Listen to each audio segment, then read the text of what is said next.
Good morning class 1 maths. आज का topic है transversal of parallel line. Transversal of parallel line, इससे पहले हम ट्रांसवर्सल को समझ चुके हैं। आज है transversal of parallel line. Transversal of parallel line, इससे पहले आप पैरेलल लाइन को समझ चुके हैं। पैरेलल लाइन क्या होती है? They are lines on a plane that do not meet anywhere। जो दो लाइन एक दूसरे को कभी नहीं मिलती हैं, वो आपका और एक दूसरे को कभी इंटरसेक्ट नहीं करती हैं, वो आपका पैरेलल लाइन कहलाती है। अब यहाँ पर हमें ट्रांसवर्सल ऑफ पैरेलल लाइन को समझना है। ट्रांसवर्सल ऑफ पैरेलल लाइन जो होता है वो ये होता है कि यदि दो पैरेलल लाइन को, यदि दो, मानो सपोज है L और M दो पैरेलल लाइन हैं और इनको कोई थर्ड लाइन इस प्रकार से इंटरसेक्ट करती है। N कोई थर्ड लाइन है, उसको इस प्रकार से इंटरसेक्ट करती है, तो ये ट्रांसवर्सल ऑफ पैरेलल लाइन कहलाती है। इससे पहले हम ट्रांसवर्सल को समझ चुके हैं। ट्रांसवर्सल में हमने देखा कि कोई भी दो लाइन विदाउट पैरेलल लाइन, कोई भी दो लाइन जब उसको एक थर्ड लाइन इस प्रकार से इंटरसेक्ट करती है तो उसको हम केवल ट्रांसवर्सल कहते हैं। माने ट्रांसवर्सल की कंडीशन को अगर हम देखें तो ये L है और ये M है, ये दोनों के दोनों आपके पैरेलल लाइन नहीं है, और इसको अगर N लाइन इस प्रकार से इंटरसेक्ट करती है तो इसको हम ट्रांसवर्सल कहते हैं।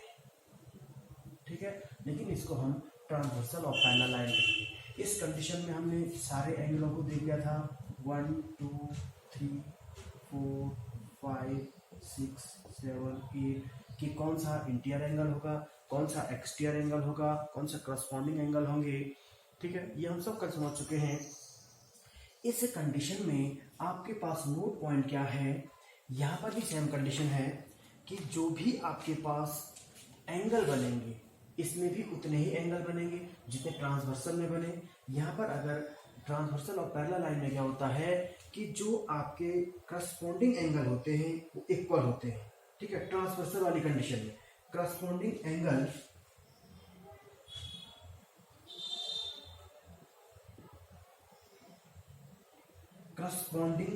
एंगल्स आर इक्वल, माने करस्पॉन्डिंग एंगल्स आर इक्वल। अब करस्पॉन्डिंग एंगल क्या होता है? करस्पॉन्डिंग एंगल क्या पढ़ा आपने? करस्पॉन्डिंग एंगल हमने कल देखा कि एक इंटीरियर एंगल और एक उसी का एक्सटीरियर एंगल। जैसे सपोज दैट आपके पास करस्पॉन्डिंग एंगल क्या हो जाएगा, यहां पर हो जाएगा आपके पास करस्पॉन्डिंग एंगल 3 and 7। क्या हो जाएगा? करस्पॉन्डिंग एंगल हम कल समझ चुके हैं। जो करस्पॉन्डिंग एंगल होता है वो क्या होता है, जैसे आपका माना सपोज दैट यहाँ पर आपका एंगल 1 है तो इसका जो करस्पॉन्डिंग एंगल होगा वो एंगल होगा आपका 2। तो angle 1 is equal to angle 2। एक इंटीरियर एंगल और एक एक्सटीरियर एंगल, एक ही साइड बनने वाले एक इंटीरियर एंगल और एक एक्सटीरियर एंगल को हम क्या कहते हैं? करस्पॉन्डिंग एंगल कहते हैं। ठीक हो गया। उसके बाद जितने भी करस्पॉन्डिंग एंगल से बनेंगे वो सारे इक्वल होंगे। दूसरी कंडीशन आपके पास है कि alternate interior angle are equal. Alternate interior angle, alternate interior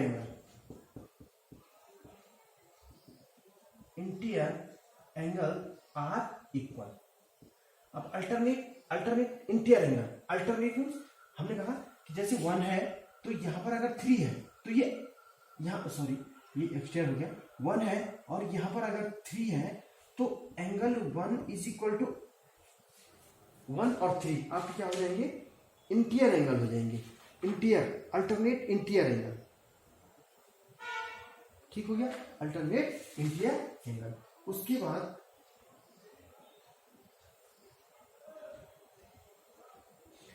third condition ये है